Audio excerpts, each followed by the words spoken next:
Hello friends नमस्कार।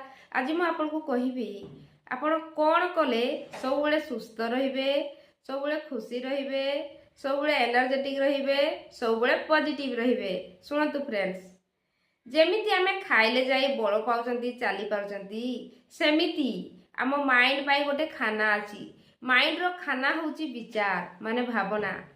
आमे जेमिति देह सुस्थ रहे पाई खाउचंती तो माइंड को चलेबा पाई सेटा गुटे विचार माने माइंड रो खाइबा होची विचार। से सब बेले भाबे और सेई भावना द्वारा आमे सेमिति गठित होइथांती। आमे जेमिति भावना देइथांती से माइंड को प्रकृत कथा सेटा। तो आमे कौन करथांती, आमे कौन भाबुथांती आमे निजे भी जानि पारंती नाही। से माइंड रे जेउ भावना जेते बेले आसी थाए आमे सेई भावना को भाबी थांती और जेमिति भावना रखी थांती सेई भाबिबा अनुसारे हमर लाइफस्टाइल गठित होई थाए।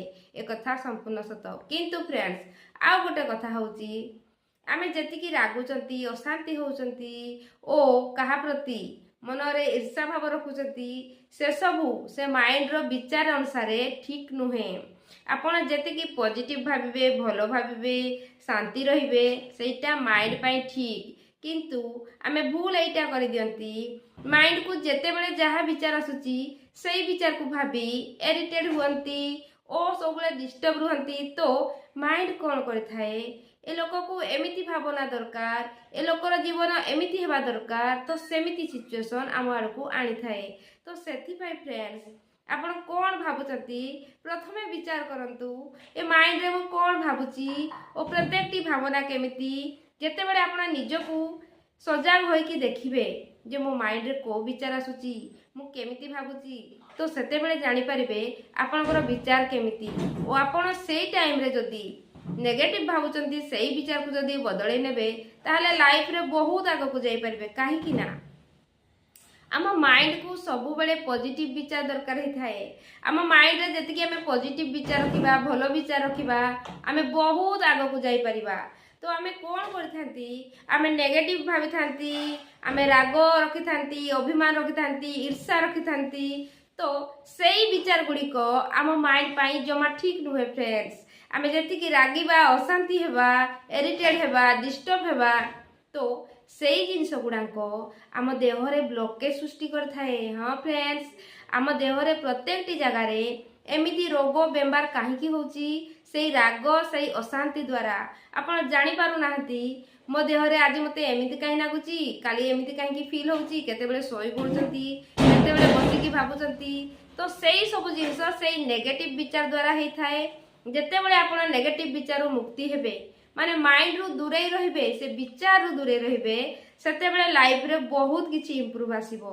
तो सेथि पई जेते बेले नेगेटिव विचार आसुची टिके सजाग रुहंतु मु कोन भाबुची। जेते बेले जानि परिबे मु नेगेटिव भाबुची सेई समय रे आपण पॉजिटिव भाबेकु चेष्टा करिवे। आ कोन करिवे आजिठु आ गोटे छोट उपदेश दउची सेइटा मानिले बहुत परिवर्तन आसे फ्रेंड्स। आपण जेतिकी पारिबे खुशी रहिबाकु चेष्टा करिवे। आपनको पाखरे जहा भी अछि प्रत्येक टी जिंस को एक्सेप्ट करिकी सेई जिंस रे मध्ये खुशी होबाकु चेष्टा करिवे।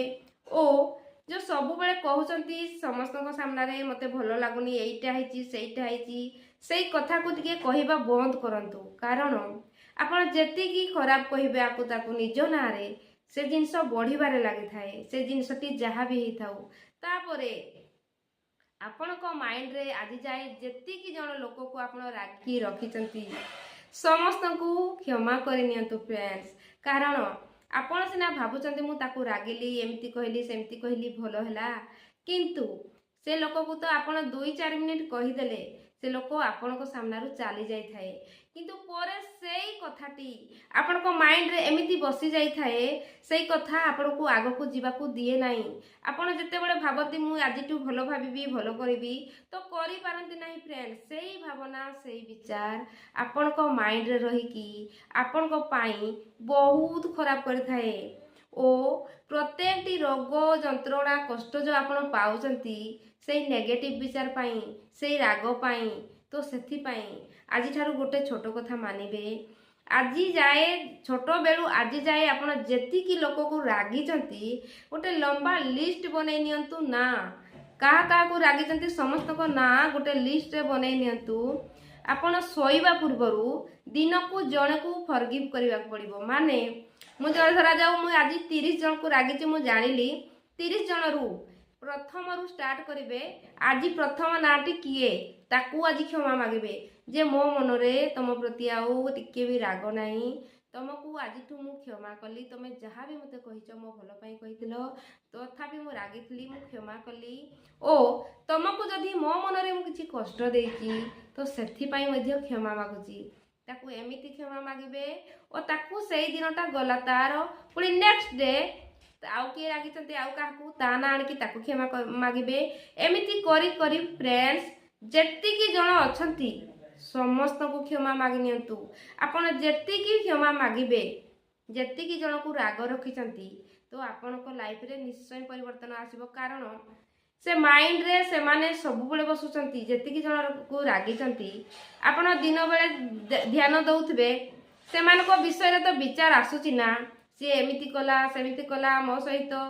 ତ ଯେତେବେଳେ କ୍ଷମା କରିଦିଅନ୍ତି ସେମାନଙ୍କ ନାଁରେ ଆଉ ମାଇଣ୍ଡରେ ବିଚାର ଆସେ ନାହିଁ।